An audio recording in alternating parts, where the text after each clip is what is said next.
No, I'm not.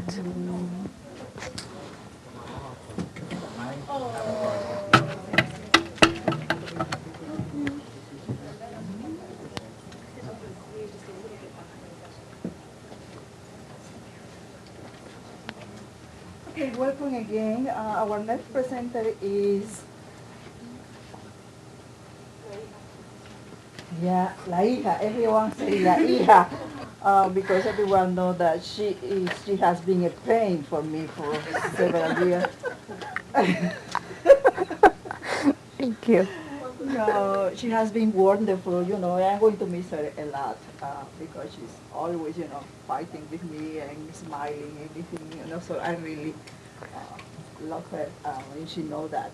And then is Patricia Esquivel, and she's going to talk about The dismantlement of the traditional women's role in works by Laura Esquivel, Rosario Castellanos, Sandra Cisneros, and Ana Castillo, two of which are Mexican authors and the other two are Chicana authors. Basically, Chicana being of Mexican descent but born in the United States. Also, he's going to deal with gender. Thank you. One of her favorites. First of all, I'd like to apologize. I was in such a hurry this morning and such eagerness to get here that I left my notes at home. So I'm going to have to improvise a bit. Please bear with me. Now you know why I say this is a pain for me. As I said, I decided to do my research as a study on the dismantlement of the traditional women's role in a patriarchal society. And I wanted to know whether these four authors, whether they lived in Mexico or in the United States, tried in any way or form to, through their characters, break away from those traditional roles. I read, oops, okay. Other side. I am. It's not doing it. It's right here. No? Well, let's see what happens. Okay, Gus. My purpose, as I stated, is to see whether or not these authors do what I mentioned before, trying to break away from the societal norms imposed. The novels I read were Como Agua para Chocolate, or Like Water for Chocolate, Balloon Canan, I believe it's The Nine Guardians, the Mixquiahuala Letters, sorry for the mispronunciation, and The House on Mango Street. Those are just the cover for the novels. Although I did study a variety of female characters in the novels that I read, today I will only talk about Gertrudis de la Garza, one of the characters, or one of the main characters in Como Agua para Chocolate. I will give you some examples of how she breaks away from the societal norms and from from the conduct expected of her as a woman in a patriarchal society. In a patriarchal society, we have to remember that the authority of the father, the husband, the senior of the house, of the patrimonial lord, and the sovereign prince is absolute. Women really had no say whatsoever.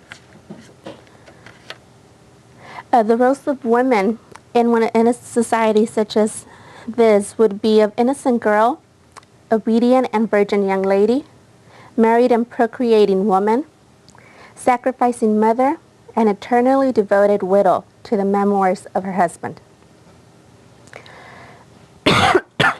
As I said, these are some of the roles that were expected of women in a patriarchal society. That's just one of the quotes I got stating the same thing. So one of the ways Gertrudis, these are three of the women were structured in three, or were placed in three different roles, being the home, married and mother, the church as a nun, the convent, and another form of which women were perceived as was the prostitutes in a brothel.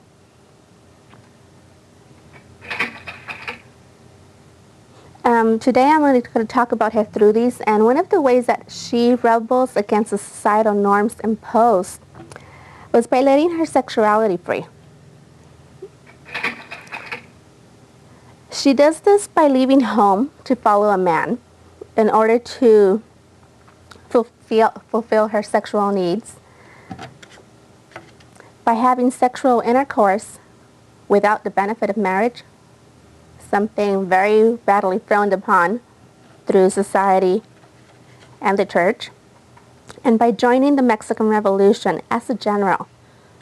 Well, joining the Mexican Revolution as a soldadera, ascending to general, and taking for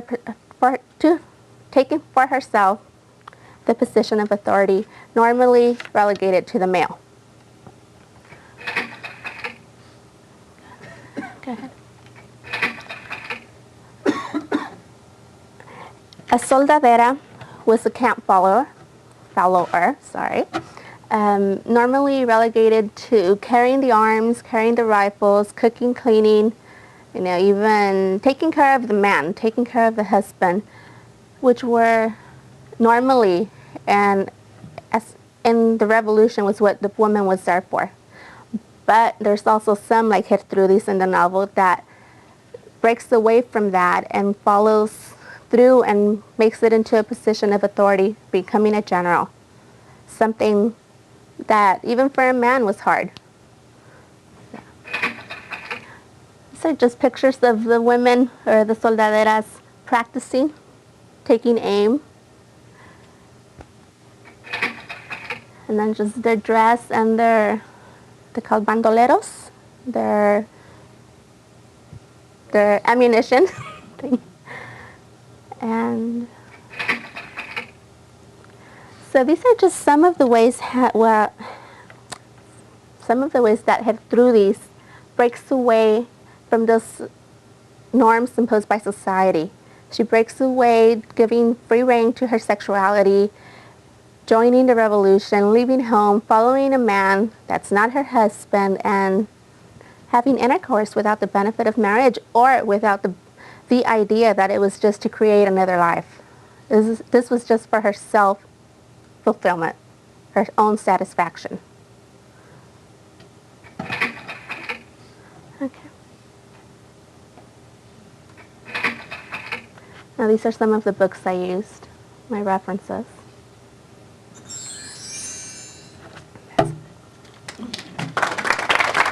Once again, I'm sorry I was so ill-prepared. Okay, wait a moment, we don't know if we have she was very Oh man. she was very worried because she's living in Hollister and she couldn't come back to home. No, so when she came here, she has unwiped all the car, and she was like, "Oh my I got God." the wrong stack. And she was so worried. I said, "Well, you have to improvise." So I know I left out a lot of the information I was planning on bringing, but Okay. Do you find that you mentioned your study actually does other novels? Right. Do the characters of the other novels somewhat follow what Esquivel? I think Gertrudis, the character of Gertrudis, is one of the more liberal. Or through Esquivel, she uses Gertrudis in a more liberal way. Like Rosario Castellanos also does the same, but in a more subtle way through her characters. And the biggest one is being La Solterona, the maiden aunt, or the one that's they're babysitting the other's kids, that doesn't have a child of her own. She does that in a more subtle way, while Esquivel does it in a more open, more extremely, what's the word? Yes. Yes. Does this reflect things that were going on or are going on in society? I think they do. Leaving home, and one of the Maria Lupe said that earlier, leaving home even to go to college it's very hard, especially for a woman, because there's that family tie that as soon as you leave home, you see different perspectives of the world. You're not submitted to what your parents are telling you. You gain the freedom to choose, and you come back home and it's totally the opposite of when you left, and it's very hard to maintain a very cool, calm relationship. And I wanted to know whether the Chicana authors had similar ideas, and if they did, through their work, through their characters, could bring a way of breaking away from those traditional roles. Who reads these books? Who what?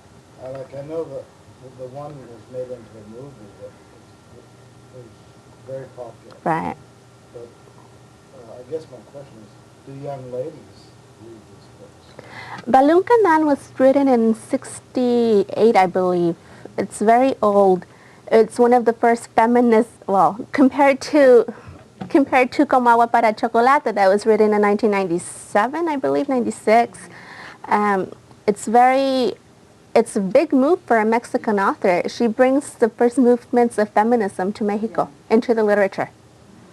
It was a kind of first movement of feminism, trying to bring, and I think the same thing happened with the Chicano. They were trying to talk about sexuality, as a way, to show the Right. The Chicano authors bring more into their literature the sexuality of a woman. They talk about body parts, and they talk about sexual relations, and they talk about everything. In this country, they don't tell us. Yes. What attracted you to, well, two parts. What attracted you to the topic? And if you had to select just one work of the ones you read to recommend to somebody who doesn't know anything about the topic, which one would you recommend?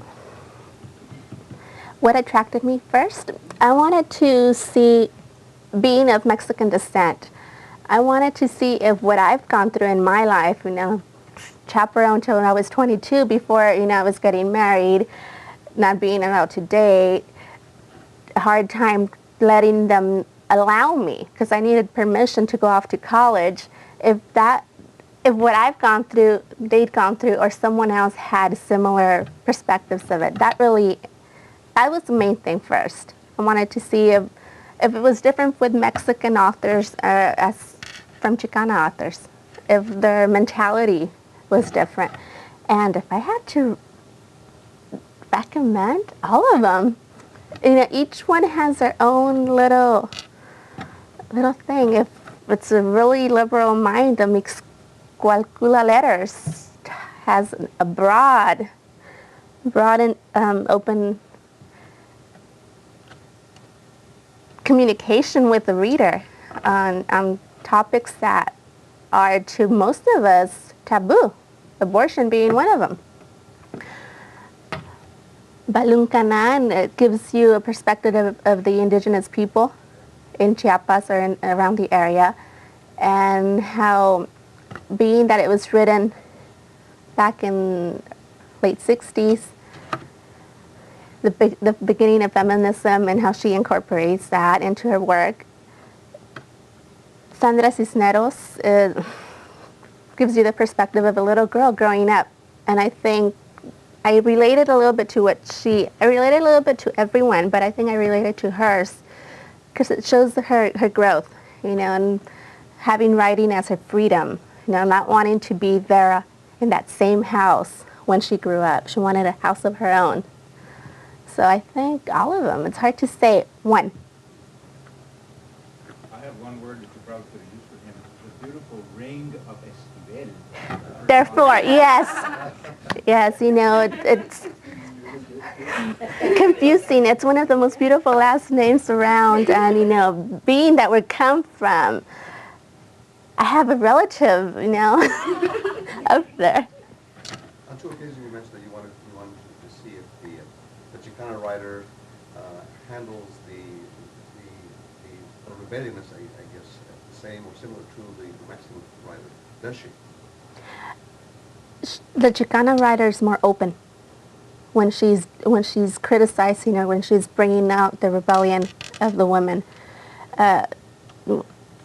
Cisneros and Castillo are definitely more open than Rosario Castellanos. Could that be because of the Mexican American? I think in part it is, but in another part, Rosario Castellanos, when she wrote this, was I think that they are more personal. They have taken this more personal, like the Chicano writer. Yeah. I think that the another one is looking more at the as a society. as a society. Everything for the class, for the Indian, and this is like a personal journey from Sandra Cisneros, and because some of the.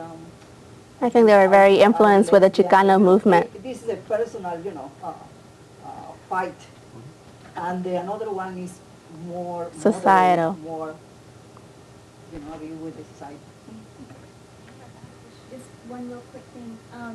I think as women, and I know I'm a seasoned one now, but being with all of you young ones and watching you blossom and express yourself, I think we've always been on that journey, but depending on where we were in the structure of society and whose father figure telling you what to do limits you to your expression. But I think if you're wanting to be a whole person, you have that inside of you. Right. It's just knowing when you can let it come out, when you can be a whole.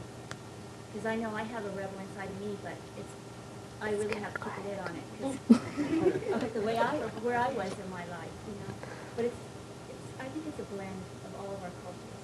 We could all just see each other Definitely, as a woman. without the race issues and without all that, Yes, Yes. Lupita. I just had a question about the social class of the characters that are presented in these novels. If they are from the same one, and if they are not, they have like different perspectives of different ways of. The characters, they're all from different social classes.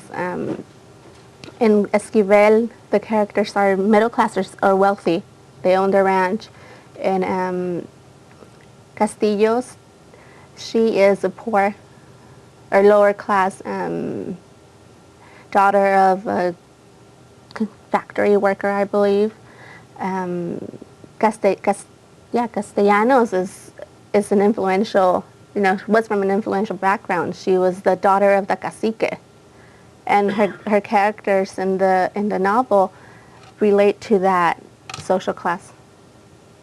Does that make any differences in the way that they go? I don't think it makes a difference because I think they all want to rebel. They're all confronting that little bracket that they want to keep them in. They want to break away from that. So I don't think it matters the social class. It might be harder for some, but it really doesn't matter, at least to me. Okay. Thank you, Patty. Mm-hmm.